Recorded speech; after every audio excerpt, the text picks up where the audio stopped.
Hello, everybody. This is Hondo Carpenter. I better check the volume on this thing, Shannon. We get people that tell us that the volume is not good, but I think we've got it fixed. I think So so. I think we got it fixed. So there you go, everybody. I am Hondo Carpenter, your Las Vegas Raiders beat writer on SI and the host of the Las Vegas Raiders Insider Podcast. This lady right here is my much better looking other half. This is my wife, Shannon, who you, the fans, suggested she come on about a year ago and read it was a year ago because we were in Cabo. And you guys suggested she come on and read your questions. So she's on here at your behest. This is the podcast I've been telling you for a few days was coming, where I'm going to give you a very unique name in the head coaching process, and you'll understand why it's unique in a minute. But Shannon, let's get going. Now, Right. and by the way, real quick, if you have a question you'd like us to answer, there are a couple of things. Number one, keep it short. Number two, only one email um, per email address per week. If you do more than that, you automatically go into the spam folder. And once you go in the spam folder, it's like a girl puts you into the friend zone. You're out. You don't got a shot and you're never coming back. You have gone into the abyss. So once per week, keep it short. Watch your language. We're not going to read your dropping F bombs or whatever. We're not going to read that. Just not going to read. Just gone. And remember, questions. I appreciate you guys wanting me to send me your mock drafts. Hondo, can you comment? No, too busy writing my own. But we're not looking for comments. We're looking for questions. So get those to us. I appreciate it. Thank you so much. Remember, Spartan Nation Mail, MAIL at yahoo.com. We do it once a week, sometimes twice a week during the off season when you guys have a ton.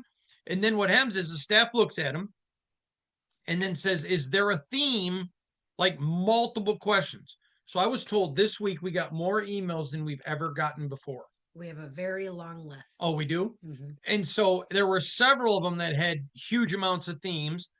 So those all kind of go to the forefront. And then, in which case, we looked at the ones that are best written that came in the earliest. Hope we always try to do the first one if we can. So there you go. Get that to us, Spartan Nation Mail, MAIL at yahoo.com. All right, sweetie, let's go. Right. Hi, Hondo. What would you think of the Raiders trading their number one overall pick for Lamar Jackson? Quinton. No, I could have answered that one. no, That was a fast first question. no, no, no, no, no, no, no, no, no. Remember, he was available as a restricted free agent. Nobody wanted him. No. No, and trading the number one overall pick for no.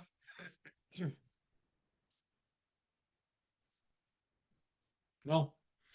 Ready? Yes. Oh, I hope that's not indicative of where the questions are going today. This one is from Mark in East Tawas, Northern Michigan. That Hey! is a great area to go camping. We love East Tawas. I've been there, literally, no exaggeration, hundreds of times.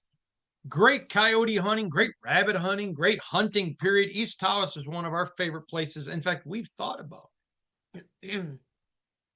cottage in East Tawas. Love East Tawas. Let's go. Hondo, I am a Raider fan since 1974, and I have seen all of the highs and lows. I've heard your concerns about organizational dysfunction and have the following question. If the Tom Brady John Spytek leadership arrangement works well, is the balance of front office structure in place to build this team the right way? For example, scouting, talent evaluation, salary cap management, etc. First of all, Brandon Yergin works in the scouting department. He is a rising superstar. I'm going to make this prediction right now in this podcast and write it down on the dust of your dash. I'm going to tell you right now, he'll be a general manager in the NFL. The guy is a savant. He's brilliant. He's brilliant. Got things to learn. He's not ready right now, but will be. Phenomenal, phenomenal, phenomenal talent. Raiders got a bunch of talent. The and Tom and John have a great dynamic. The problem is finding a coach that works with the Tom dynamic. That's really good. That's the problem. The people John's not going to be the issue. The staff's not, and I don't even mean that Tom is an issue, but anybody is an issue with anybody if it doesn't work. So that is the big issue there. All right. Hi, Hondo. Thanks for all of that you do. You're Best welcome. to you and your family. As of this writing, none of the teams needing a head coach has signed a coach. If I was the Raiders, I would want to pick the best coach from the pick of the litter. My question is, are coaches like the players waiting for a certain coach to sign so to reset the coaching salary range? I'm thinking of Harbaugh as to who coaches are waiting. Am I right in this? Thanks again. I don't know if it's Ali or Ali, Ali from Oakland, California. I would say Ali. And so what I would tell you is this, Ali, if you're a young coach looking for your first opportunity, you're not going to set the market, number one. And if you're John Harbaugh, you are the market. So I think if I don't think that goes on as much in coaching as it does with players at all. Since 2016, 6 head coaches have been fired during the rookie season of a quarterback drafted with the number 1 overall pick. This means the last 4 quarterbacks taken with the number 1 overall pick all had their head coaches fired during their rookie campaigns. In total, only 2 number 1 overall pick quarterbacks since 2016, Kyler Murray with Cliff Kingsbury and Joe Burrow with Zach Taylor, finished their rookie season with the same head coach who started the year. Kingsbury was later fired by the Cardinals, while Taylor remains the Bengals coach. With the Raiders being one of the teams most likely to fire a coach after a year or two, regardless of any other factors, add in they have a rookie quarterback and likely a struggling team. Odds seem to be against anyone taking the Raider job and lasting more than a year or two. Sure, we could get this right with the coach quarterback combo, but it's the Raiders. So I'd say don't get too attached to your next coach as he will likely be gone in a year or two. What are your thoughts on this? Please and thank you. Raider John from Wisconsin. Nothing to argue with. I know, unfortunately, Yeah. that's sad. No, until the Raiders prove differently, until the Raiders prove to be patient, they're impatient. Yeah. What did you hear me say on the phone to Noah today? Which When part? someone shows you who they are, Oh, believe him. believe them. Yeah. And that is who the Raiders are. They don't have patience with anyone or anything. And I hope that changes. But until it does, the onus is on the Raiders. Right. With the Bears win, I have a different question for you, Hondo. Was there a culture change in the Bears front office when they hired Ben Johnson, or is the Bears' success in spite of their existing culture? Do you want to answer that before I keep going? Yeah, real quick. They gave Ben Johnson the authority to lead.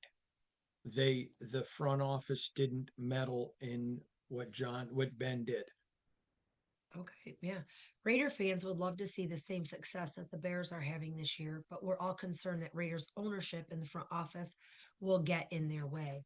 If we were to finally get the head coach position right, do you think we could see a similar turnaround, or do you believe the issue runs deeper than that? I would tell you this, I don't think the issue is front office.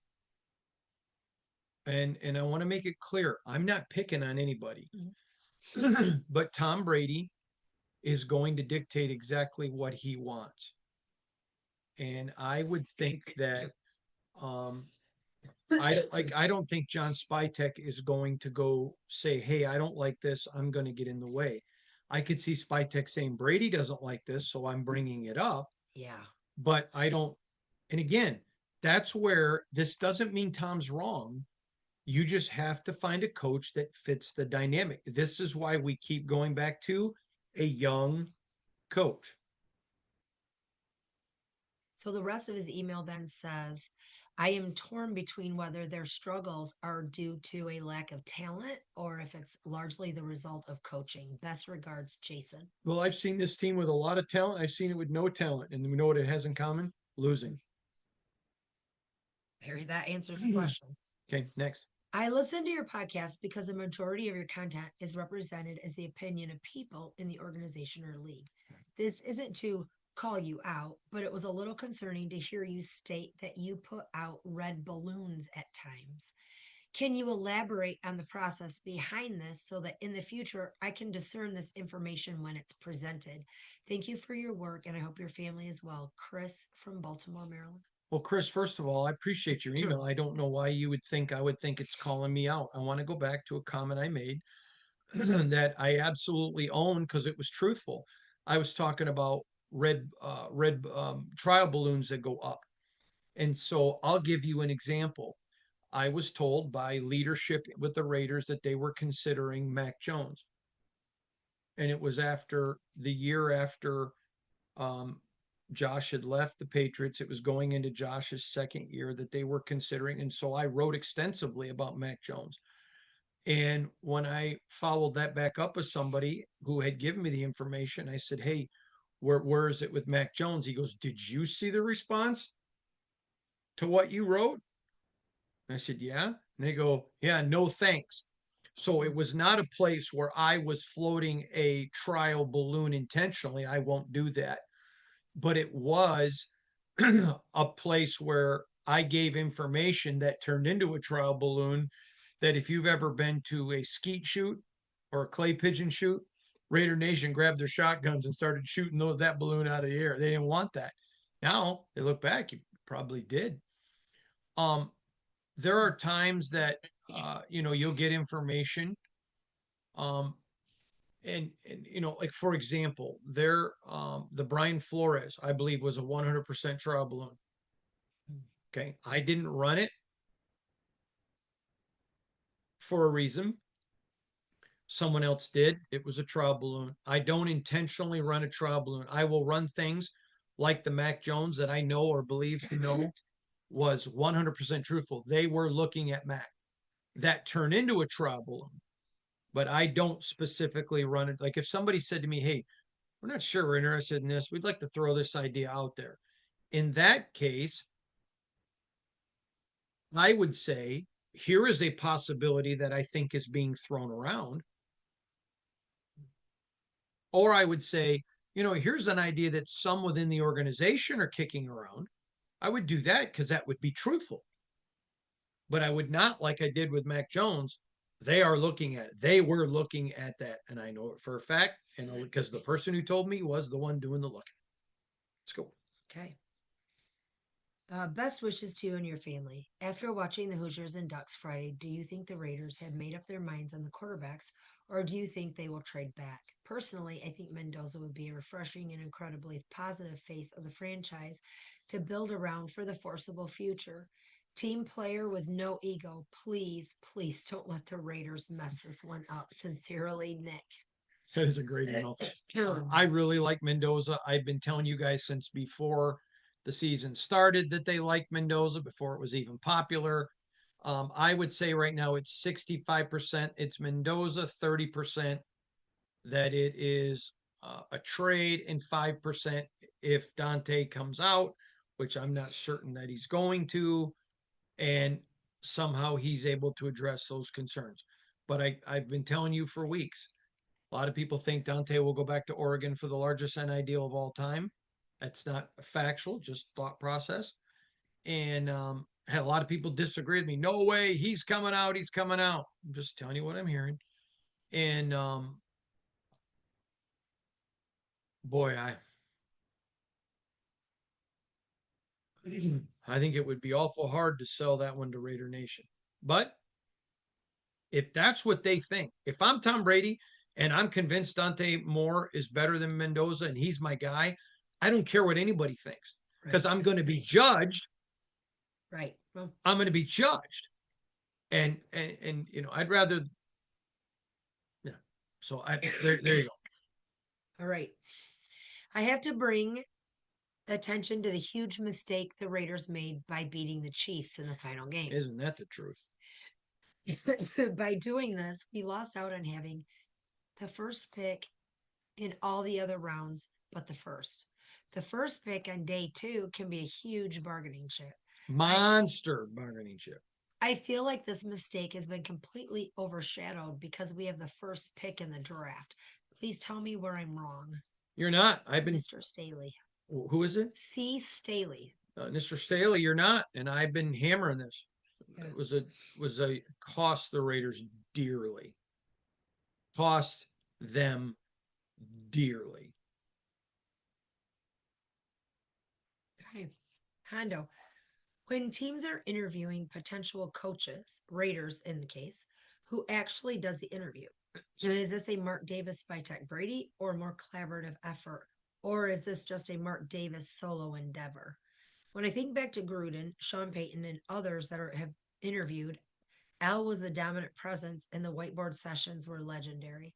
I presume nowadays most of it is via Zoom, but would think that they would almost have to at least a few folks in the process versus just one. I'm interested in a peek behind the shield. Mike M. I'm going to be careful here. I'm not going to talk about any of the current interviews, but I'll go back to last year. Um, Tom Brady and John Spytek were involved. There was one interview that I know that Brady was not part of. There was one interview that I know that Mark was not part of, and there are others that I suspect but have not been able to confirm. I think the closer you start to hitting on who you think is your guy, is the more people. Now, I would think anybody that got a second interview, more guys are in there, and but we'll just leave it there. So there is no strict rigid format. Right. Given that the Raiders are still paying several former coaches, what are some contract clauses the Raiders could include to avoid situations like this in the future? Maybe something like offensive coordinators' year 3 compensation shall become guaranteed if the club's offense ranks are no worse than 8 in points per game during the immediate preceding regular season.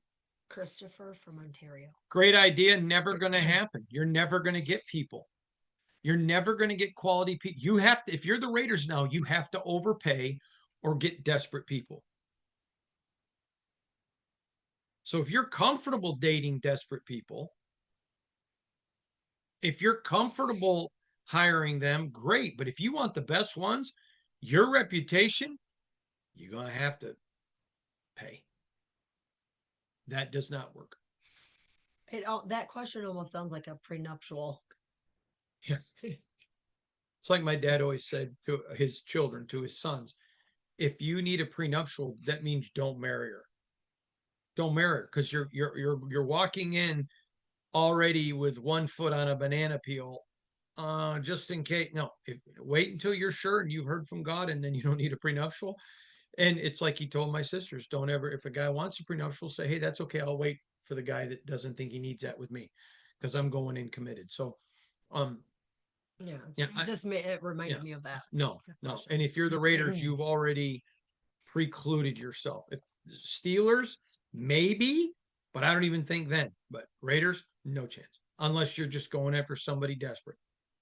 All right, Uncle Hondo, I have heard you say that you occasionally call emailers. How does that work? Why do you do it? And do you have any funny stories? Stanley from Columbus, Ohio. Why did you ask my husband if he has funny stories? All right, so a couple things. Yes, Put on your seatbelt. About 4 or 5, sometimes 7 or 8 times a week, we will randomly send an email or a note that says, hey, if you give me your number, I'll call you. And we usually call them together. Or a lot of times, what are you laughing at? I hope they have a drink and they're sitting down, because here comes the story. And do you know which one I'm going to tell? No, I don't. Okay, well, I'm going to tell 2. Okay, so yeah, I will tell you that I do that because I tell you guys all the time, you're my bosses. And sometimes, I get emails that I wouldn't answer, but I'll call you guys and talk to you. I'm not. And so one time a guy is very critical of me, and I'm paraphrasing here, but basically questioning my position of faith.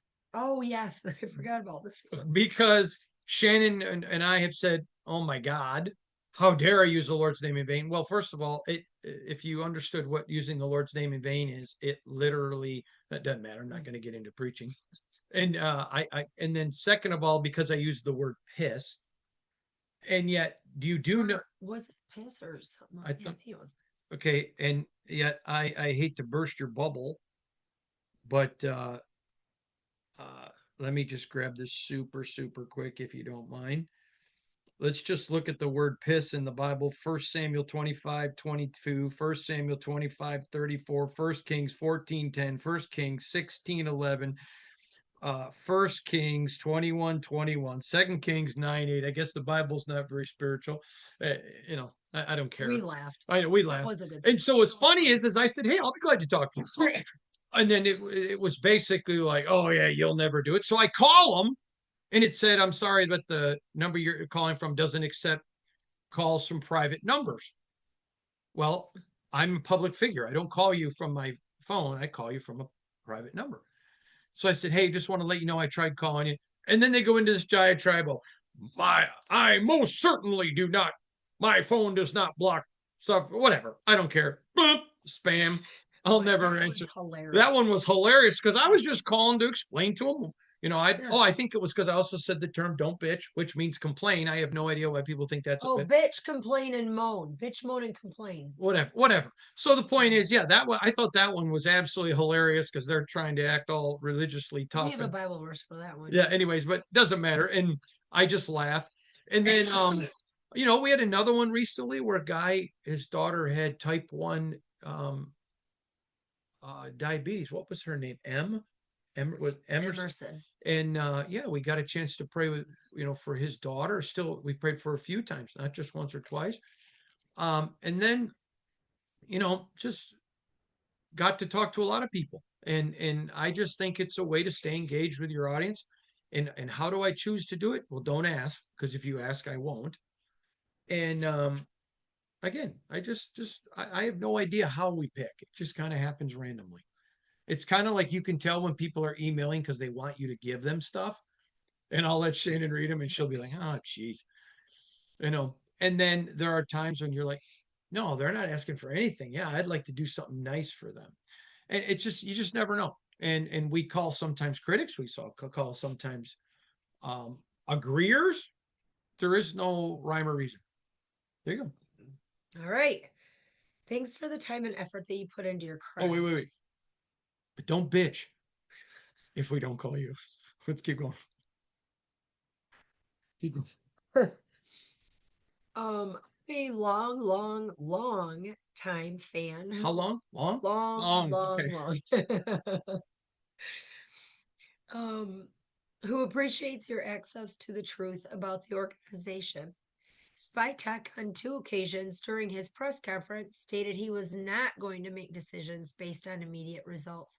He wants to build this team the right way, inside out? ? Don't you think that his statement points to his desire to trade out of the first round and, in essence, copy the Bears' plan? I think he tipped his hand.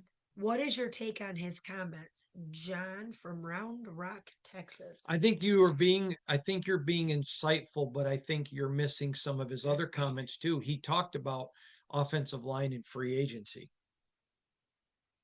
So that is a way of bringing in help immediately as well. So what I would say to you is, I think what John was saying is, I'm willing to do whatever's best. I don't want to be moved by the crowd. So if he thinks a trade's the best, I think that's exactly what Spy will do. And if he thinks it's Mendoza, that's exactly what I think Spy will do. I don't think he's married to anything. All right. I have a very quick question, and I hope you can address by the way, did he say Round Rock, Texas? Go to Papacitos for us, please. Remember, grilled quail, queso, and the fresh tortillas. Ooh, next. Doesn't that sound fantastic? Yeah, but I don't eat that. You don't eat the quail, but you love the fresh. The quail is good. You like the fresh tortillas. I've never had a bad meal there. That is probably, though, you always tell me that I get something different everywhere I go. But there, I always get the same thing. I always get nachos. I know. Oh, Papacito. God bless Papacito. The best restaurant in the United States. And don't forget, Lowry's the prime rib in Vegas. And we don't get paid for this. Every time we go to Lowry's the prime rib, they tell us, hey, we had some more of your people come in and say, this is where Hondo told us to go. Always go to Lowry's the prime rib and Fox's Smokehouse Barbecue in Boulder City.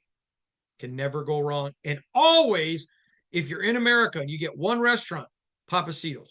If you're outside of America, the best restaurant in the world is the Carnivore. I've never been there, but I'm going to. It's my bucket list. The Carnivore in Nairobi, Kenya is the greatest restaurant in the world. Papacitos is the second, and that's the best in America. There you have it. Let's go.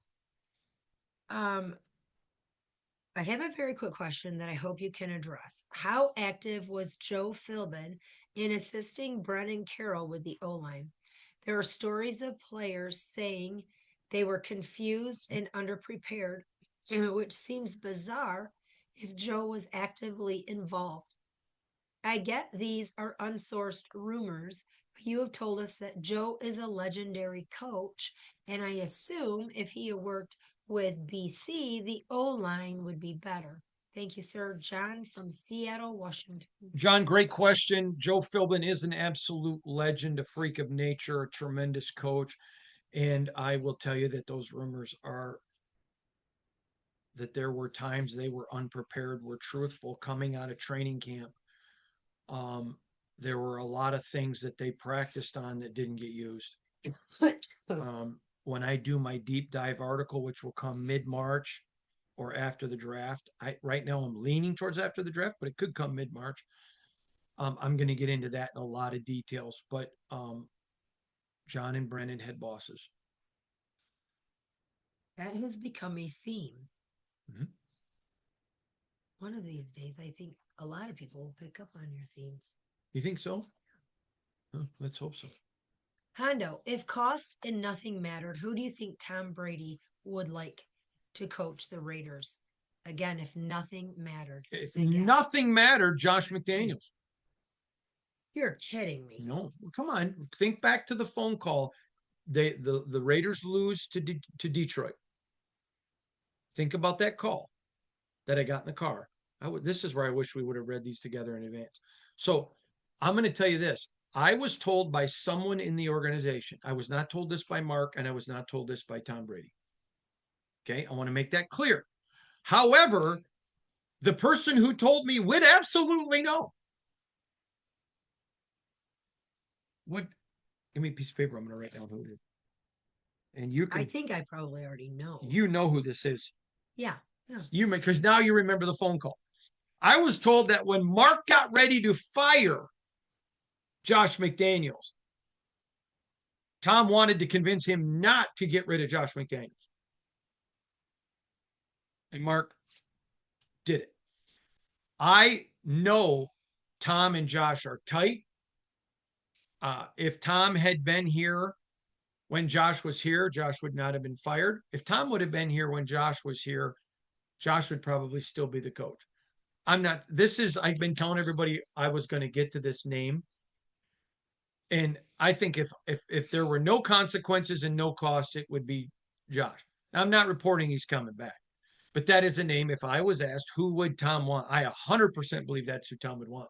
They want a young offensive mind who can develop a quarterback. Look what he did with Mac Jones. Look what he's doing with Drake May. They want somebody who understands what Tom wants offensively. Josh McDaniels. All of those traits. All of them. And Josh and Tom are intertwined. I believe that now it's going to happen. But I 100% believe 100 it would be Josh. And I'd be okay with that. Because now you've got somebody, there's complete unanimity. To me, if you're a Raider fan sitting here today and you don't like Josh McDaniels, I understand why. But you want the one guy that there's going to be no learning curve, that him and Tom and Spy and everybody's in complete alignment? There you go. You go find out real quick if Tom can pick a coach. That's super true. But yeah, it's never going to happen. But I'm just saying that was a good question. Here we go. I knew that one was coming. That's the only one of all these I knew was coming. Why did you know that? I'll tell you privately. Okay. Hondo, I wonder why no NFL teams are interviewing David Shaw. Great question. So underrated, in my opinion. Is there any dark horse coaches that you've heard about interviewing? Thanks and God bless. Mike Luce from Tacoma, Washington. David Shaw is not a good football coach. He's a great football coach. Okay. been out of the game a little bit, which certainly didn't hurt Dick Vermeil. But I'm stunned anytime a cycle go. Listen, I'm a Spartan. And when the Raiders, I mean, when the Spartans were looking for a head coach after they fired Jonathan Smith and they hired Pat Fitzgerald, I said to people in leadership at Michigan State, don't forget David Shaw. Don't forget this guy. I think he's a great, great coach. There is nothing in his background that's precluding anything. Just sometimes if you're out of the game, it's hard to get thought of as being in the game. Yeah. Close to the end of the year, on a question and answer podcast, someone asked a question and you said at the end of the regular season you would answer it. It related to Patrick Graham and the analogy of knowing your roster. Can you elaborate? Manuel. Yeah, Manuel. Um, so let me quickly address this. Uh, I'm pulling this up here, so just give me a second because I want to. Let's look at Darian Porter, the corner. Okay, the Raiders start running a defense that isn't a Patrick Graham defense. And I think it hurt the development of Darian Porter, who is a really good man guy. You know, he's not a guy that operates in what they were. Why get Patrick Graham to stay and then try to change the Patrick Graham defense? Well, I believe it's because you want Max Crosby to sign his extension. And Matt loves Patrick. Max loves Patrick. And I think for a while I felt that Patrick Graham was not well served by the Raiders. And I think Darian Porter is one guy that absolutely suffered this year because if you don't want to run a system, if you don't want to run a system that fits your players, and I'm going to go a step farther.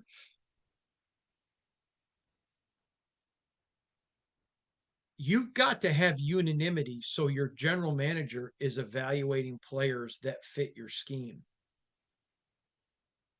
Hey, if I was looking for a new snow machine because I want to go out on my snow machine, I'm not going to go buy a Yugo, which is a tiny little car. Google it for you kids that are too young to remember the Yugo. I'm going to go look at a Ski-Doo, or I'm going to go look at snow machines. There were times this year that some of the draft picks, you're just like, wow. And I remember people where it was almost like the coaching staff was being a little merciful to Darian, not playing him in certain situations because it wasn't his skill set. Okay, I'll give you a good one. Trey Tucker. Can you imagine how good Trey's going to be if somebody can get him the football? Right. Okay, but I ain't putting Trey Tucker at linebacker. And I'm not putting Landon Roberts at wide receiver. That is what I meant. Keep going. All right. Dear Hondo, in yesterday's podcast, you mentioned that Chip wanted to move the O-line in a more athletic direction. He did. Do you mind sharing more about what an athletic line is compared to the style of line we had previously? Thanks, James in Fresno. Yeah, so an athletic line literally represents that. These are guys that can flip their hips, they can move laterally, they can move, forward, backward. These are guys that can get out in space and pull because you want to do a lot of misdirection and a lot of things like that. Whereas, you get some offensive linemen that are road graders. JPJ is athletic. I'm not saying he isn't, but he's a road grader. He's a let me get my hands on you. That's how you played. Just I want to beat you up. I want to beat you up. I want to beat you up until you throw up. I want to beat you up. I mean, those are the road graders and the athletic guys. They're going to get out there in space. They're going to run a lot. Not as big, not as heavy, maybe not as strong because they don't want to lose that speed. Not saying they're weak, but they're not. That's what it means. What? Next. Mr. Carpenter. Ooh, say that again. I don't get that kind of respect around my home. You're so funny. I'm gonna start calling you Mr. Lord Carpenter. Oh no, don't get that. Because then we're gonna get emails. You're not Christians. You just called your husband Lord. Sarah called Abraham Lord. I just don't do it. It's not worth it. Mr. Carpenter. Long time listener, reader, and first time emailing you a question. Great. Welcome. We need to do. Remember that radio show back in the day, the Fabulous Sports Babe, and every time somebody called and say first time caller, ooh. So we need to get some kind of button when I'm a first time emailer. I must not be that old. I don't remember that.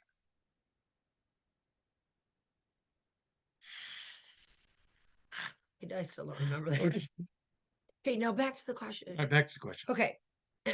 First off, I always appreciate your grounded takes and realistic outlooks when speaking about the Raiders. My question is, do the Raiders value Dante Moore as much as a Fernando Mendoza? If so, if the Jets are head over heels for Mendoza, would the Raiders potentially trade back for number 2, number 16, and one of the Jets' second round picks? I look forward to your response. Darren Renicky.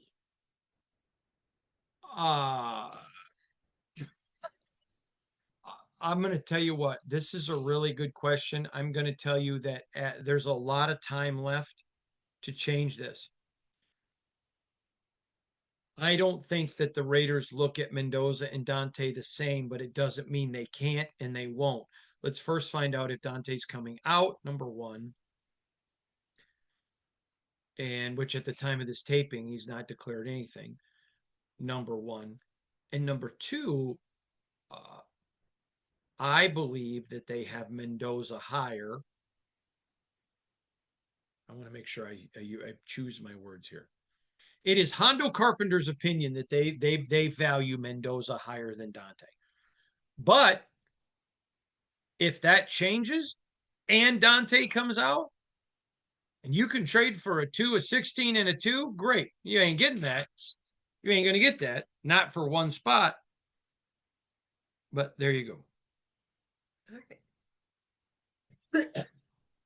Hi, Hondo. Why teams hire firms to assist in searching for their next head coach? What would they know about football to help with the hire? Bobby Chino, Hills, California. All right, Bobby, this is a great question, and I need to explain that they don't. There are, okay, now I have said this for years. There are a lot of college football athletic directors who hire firms to go pick your next coach. And by the way, I wanted you to know I've been on the record for this for decades. If your school has an athletic director that you need to hire someone to go fill a position, you need to fire your athletic director because you don't have an athletic director, number one. Number two, in the NFL, if you have to hire a firm to go pick your next first head coach, you should just have to sell your franchise. That's not what's going on. You bring a firm in, for the most part, they do criminal background checks. They look and say, is there anything in this person's background that we should, they're doing guess what? That's not what a general manager does. So that's more of it. Are there teams that really use firms? They do. And quite frankly, I think if you need a firm, you should be it. All right. How about Derek Carr coming in as a quarterback coach? He bleeds silver and black and would probably do it for free. No. Jerry and Henderson. P.S. I am a season ticket holder that feels like I burned $100,000 to a flaming pile of SH poop over the last 5 years. Yeah, you should feel that way. Let me just say this to you. I have immense respect for Derek Carr. I would think it would be great if Derek Carr was back in the organization if John Gruden were here. But with John Gruden not in the building, I do not think that's good for Derek. And I think Derek could be a great quarterback coach. I think he'd be great. Absolutely great. And I'd love to cover a team that Derek's a part of again because I hold him in very high regard. I respect him greatly. But and I know he loves the Raiders. But there's also a lot of water under that bridge. And I would not, as somebody that cares for Derek personally, I would not want to see him back in this building minus a John Gruden. Let's go. Oh, since you've been covering the team, has there been a coach that would have taken the team forward and more competitive and consistent, in your opinion? Could be a coach that was available at the time or even on the staff. Thanks, Matthew. Several. Mike Vrabel. Winner, chicken dinner. Rich Bisaccia. Rich was complete fumble. Complete. That's just two, but there are others, but that's two. All right. Hey, Uncle Hondo, do you have an idea as to why John Harbaugh got fired from the Baltimore Ravens and have the Ravens become more dysfunctional as a franchise? I feel like if I were a team with a head coach opening, including the Raiders, that I would want to find out what happened that led to the firing before considering Harbaugh for the position. Good organizations usually don't just fire good head coaches for no good reason. Thanks for all you do, Jeffrey from Muscatine. I'm very aware. And anybody who's been listening to this podcast knows very, very earlier in the year on a podcast with John Shop, I talked about, I was hearing if they didn't make the playoffs, John Harbaugh was going to get fired. John Harbaugh did not get fired because of John Harbaugh. John Harbaugh got fired because the organization within it had some dysfunction. And John Harbaugh had enough collateral to be like, no, I want to fix it, and I'm going to fix it, or you can let me go. And that's why he's the hottest candidate right now. That's why he's probably going to sign for 20 million large. Imagine how good Mark Davis's contract with John Gruden looked at when it was 10 million a year, and everyone's like, what? And I think the organization had some issues above John, and I think their issues caused issues with the team. And yeah, there you go. Next. Hondo, I know that I know that you know John and the Harbaugh family. I do.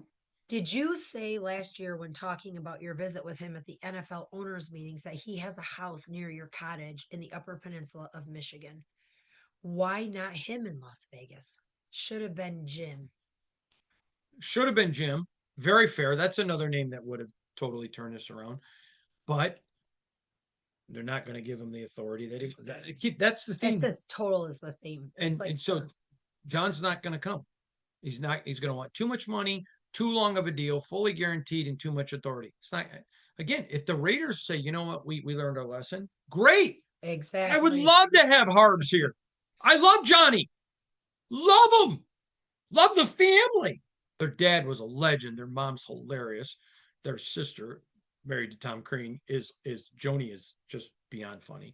Anyways, great family, but not going to happen. But yes, and no, don't bring him here. It's too bad. Yeah. Hondo, who is the best NFL player, most talented, best overall that didn't make it? Did you miss what happened wrongly? No, I did not. The best football player that coming into the draft, everybody loved. And this is going to go over like a lead balloon. So this is a big lesson to Raider Nation. The most talented, the best character, every single thing about this guy was off the charts. Even Peyton Manning, there were some questions. Minor, because there's questions about everybody. This one guy, there were no questions. David Carr. But he went to a Texans team that had no offensive line and got him killed. And you can't play quarterback without an offensive line. David Carr, matter of fact, I can tell you this. I NFL people today still, I mean, I literally was talking to an NFL guy the other night during the Ducks Hoosiers game. He texted me something and I called him. And he goes, man, I hope the Raiders don't David Carr him, meaning pick him and have no offensive line and get him killed. David Carr is underrated. And I know a lot of Raiders don't like Derek, but they're two different players. David Carr was probably the most talented quarterback coming out of college, scored off the charts. Every team will tell you. If you were to ask almost every team, give me the highest rated guy that didn't end up being great that you've ever, they would all say David, and everyone would say, and it wasn't his fault. He played really, really well on a very bad team. In fact, I'll tell you this much. I had last year, I don't remember, I think it was at the combine. I was having lunch with was when I had that lunch at the Oriental restaurant. Yeah, and I called you and he told you hi. Anyways, and this guy said to me that David Carr and Archie Manning are the two quarterbacks that were the best on the worst teams, and their careers still don't get the respect they deserve because of the organization didn't put the right pieces around them. David Carr was phenomenal, folks. Phenomenal. And wonderful guy, wonderful human being, wonderful dad, husband, son, just salt of the earth, which is all the Cars, salt of the earth, and probably the most talented quarterback coming out of college I've ever seen. Could make every throw, could do every single thing asked of him on a football field. And the only thing he couldn't do was play the other 10 positions at the same time. Now, David Carr. Next. Man, we got to be almost done. I don't know. Hondo, one name for the Raiders head coach. You know him. Make it happen. This Schwartz is the last name. Jim? Oh, What? One name that I know for the Raiders head coaching job. Make it happen. You know him. Make it happen. I do know him. No! He built the Lions to what they are today. Whoa. He built the Lions? I got to take a note here. What's the name of this guy? Chris. You mean the guy that he wants you? No. What's the name of the guy who's sending the email? Chris S. Chris S. I'm writing this down. Never let another email from that guy come through. Jim Schwartz? Do you know the guy was like 29-51 leading the Lions?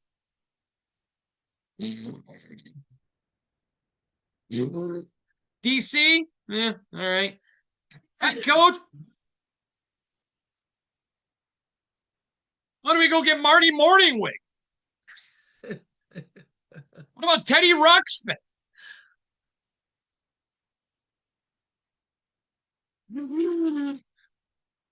Never let that guy's emails ever don't talk to me. I don't get grace those beautiful lips again. Never. It didn't tell me where he was from, and there's lots of Chris's. Oh. Jim Schwartz. You are such an idiot. Let's go. Not football. So I guess it is a wait. Not football. The next email has nothing to do with football. So if all you want to listen to is football questions, please turn it off now. But if you leave it on, no bitching, complaining, moaning, or anything else, because you were warned this is a non-football question, one per week. All right. Uncle Hondo. Foul, filthy, filthy, foul. Uncle Hondo and Aunt Shannon. Love the Wait. They gonna ask for money? Anytime Shannon and I get a phone call that starts with, "Hey, Uncle Hondo and Aunt Shannon." pocketbook. Matter of fact, I have a niece who the last time she called me, which was a long time ago. I mean, I've seen her since then, but she's never called me. Literally, my answer to the phone, and my answer was, "How much do you need?" That's hilarious. She doesn't call. I see her, but she doesn't call. I love the football, but I appreciate the question and answer at the end. What is the funniest thing about your marriage that makes you two stay such good friends? Keith in Albuquerque, New Mexico. Oh, wait a minute. I'm going first. You're watching it right now. He makes me laugh all the time, so that's all I got. See, ugly men, here is your chance at hope. Make her laugh. That's how ugly men get shots with hotties. Yeah, well, when we were dating and he would pronounce words wrongly, and I found out on purpose to make me laugh. Medical terms. That was hilarious. It was so funny. And then I found out it was on purpose and it made me mad. So I was like, really? He's like, yeah, but watching you laugh was hilarious. Yeah, because you'd have to understand Shannon. She does all this medical stuff. So I'd be like, what? Yeah. You still do pronounce. Okay, now He's can I entertaining. Can I tell what your funniest trait is? Well, it depends. You and your dad share it, and your grandpa Mulder. What did your grandpa warn me about? Hey, don't say it. Let's just say this. Shannon. It's not funny. You get mad at me. Okay, so let me just say. Now that I know it's funny. No, it's not funny. No. It's not funny, but I thought you would think it was funny. So let me tell you one of the things I think that keeps us friends. Okay, can I? I'm gonna go. No, because we know a lot of people who are married that aren't friends. You know what I think? My wife is a tremendous forgiver. My wife really has the heart of Christ. And my mom and dad were married for a long time, decades. And mommy, mom and dad had a sign that hung in our house when we were growing up that said, "A good marriage is a union of two good forgivers." Okay. And my wife is a great forgiver. She doesn't carry grudges. You know, men like to joke about, your wife says, "Is anything wrong?" No, everything's great because the last 20 minutes have been great. If you ask your wife, "What's wrong?" 28 years ago, 11 months, 3 weeks, 5 days, 22 hours, 11 minutes, and 7 seconds ago, you told me that the steak was dry. Damn straight. Okay. Oh, don't say damn, Shannon. Shoot. Okay. My point is that Shannon's not that way. That's how she rolls. I like that about her. No, don't. It's what he said. I know. What is the funniest so thing? I think we're able to look at her ability to forgive, and it makes me laugh because it's a great example. And I really respect you for that. You're wonderful about that. So there you go. All right, everybody. Thanks for joining us. Keep us up. Keep in tune. By the way, my first mock draft came out today. SI.com/NFL/Raiders/on SI. I tweeted it and pinned it at my Twitter at Hondo Carpenter. Be talking about that. Also, this week, I'm thinking Wednesday is going to be a Super Bowl winning coach who's now in the AI world. Will be coming on Wednesday talking about how AI is changing the NFL. You don't want to miss that. Going to have a great podcast tomorrow and a lot more. Check us out. See you then, everybody. Bye-bye.